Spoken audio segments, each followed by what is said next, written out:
What is up, guys? It is your boy Jay here from the Movie Minute.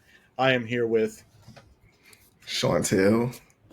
and we did promise that we were going to get a KRAVEN the Hunter review out, and we are delivering on that promise. The only difference is that he's going to be blind, and I'm going to be not blind because I did manage to go see it finally on Tuesday. Where do I want to start with this? I guess there are spoilers, unfortunately. I will be spoiling some of this movie because For sure. this movie, it's not as bad as Madam Web. I'd almost say Okay. it's not as bad as Morbius, and I felt like Morbius was better than Madam Web.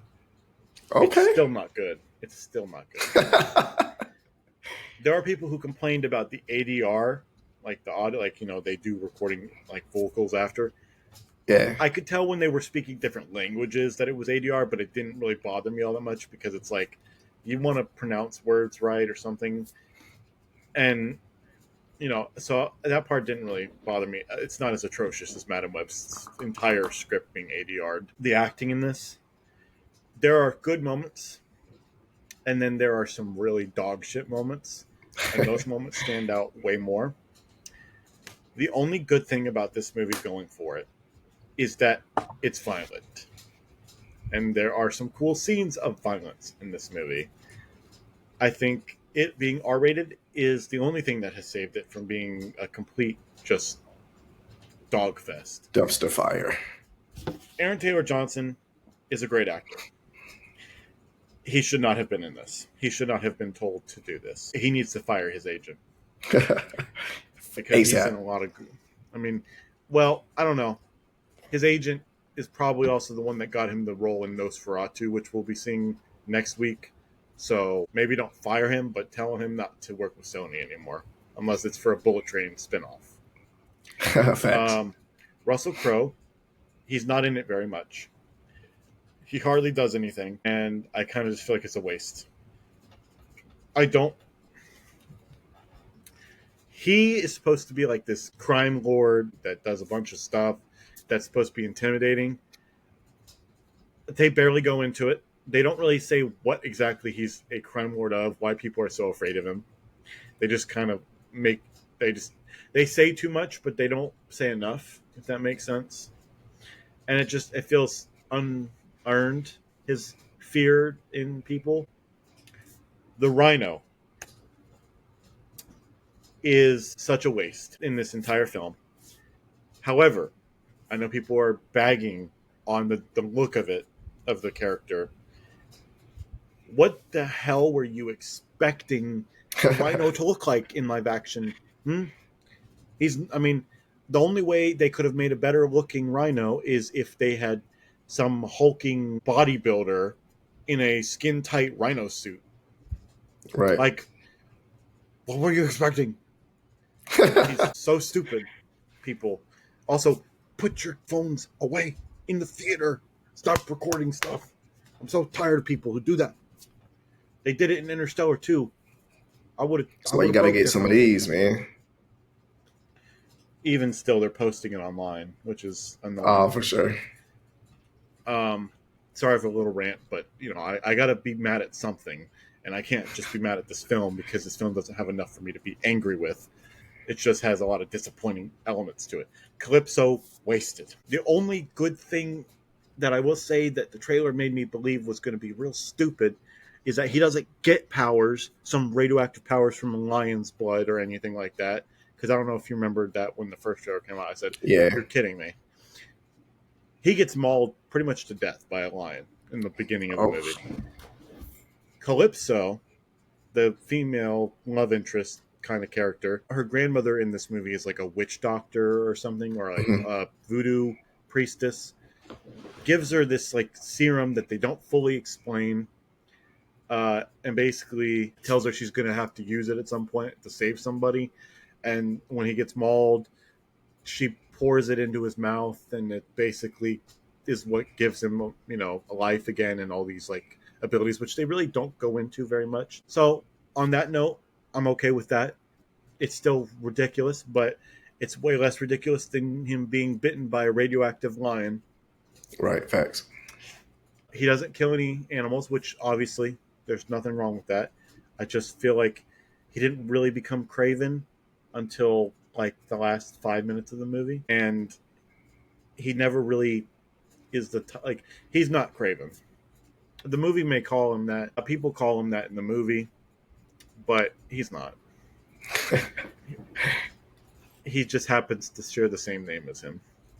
For sure. Did anything change in the first 8 minutes? No. It was like beat for beat. Same.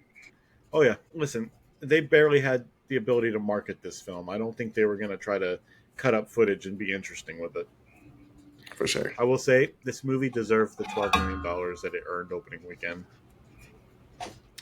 What was the budget? I think 110 million. Okay. It's not great, but you know what? We're the only saving grace other than that is that we won't have to worry about seeing any more of these dog crap movies because they are officially done with the spin-off Spider-Man universe without right. Spider-Man in it. Now, is this the reason why it's rumored that Sony is considering giving Marvel back Spider-Man? No. I mean, I wouldn't be surprised if they're like, you know what? We lost a lot of money in the last couple of years trying to make these. But here's the thing. They're not going to get rid of their only major cash cow in movie franchise. I mean, Spider-Man still does well. It's just that they mishandled it with these films because they were so eager and learned all the wrong lessons from the success of the first Venom movie, making $800 million going, oh, people will show up for any villain without Spider-Man in it. No, they won't. Nah.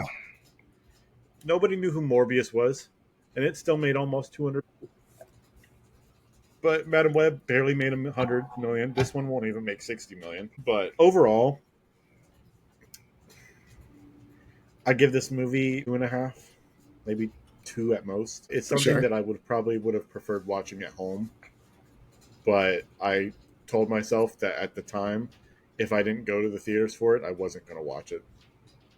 For sure. Well, I'm glad you went and watched it, bro. I didn't want to deprive you, the audience, from getting a review for this movie. Even though I wanted to spend less credits. There was a couple times where I was like, do I really want to sit through this entire thing? And I almost left, like, I think once, like halfway through the movie. I'm like, the other thing is that they have a character in there called the Foreigner.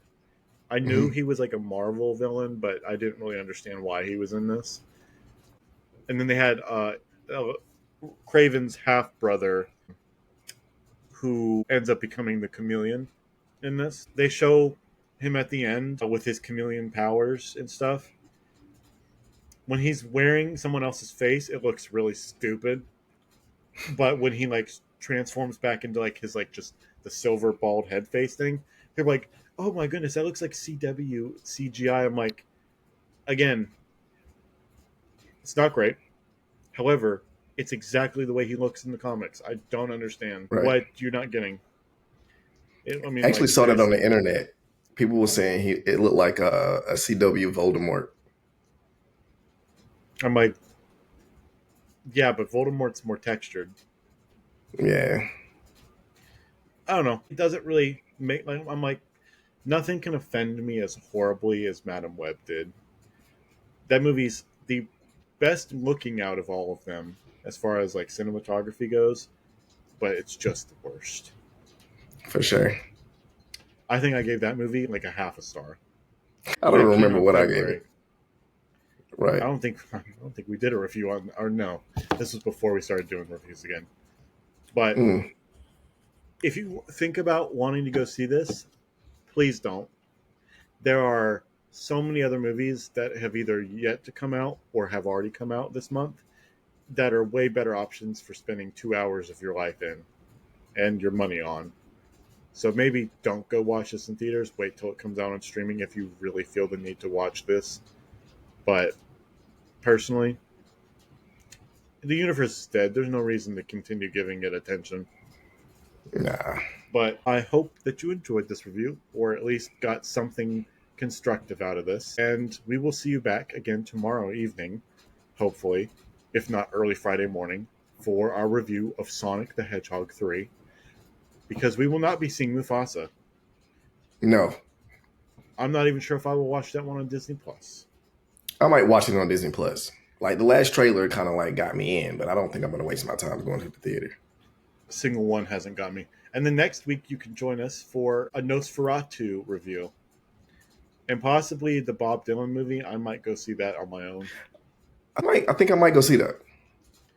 Yeah, I might see that one on my own. I'm not sure. Yeah, it got the guy from Dune in it, right? The main character from Dune as Bob Dylan, right? He's already getting possible Oscar shortlist like nomination possibly for he Okay. might be a contender for best actor. Yeah, I think that movie gonna be fire. But let us know what you thought of this. If you have seen Craven, what did you give it? Did you walk out of it, or did you enjoy it so much that it's one of your best of the unofficial Sony Spider-Man universe movies? But until next time, guys, it's been your boy Jay, Chantel. and we are the Movie Minute. Peace out.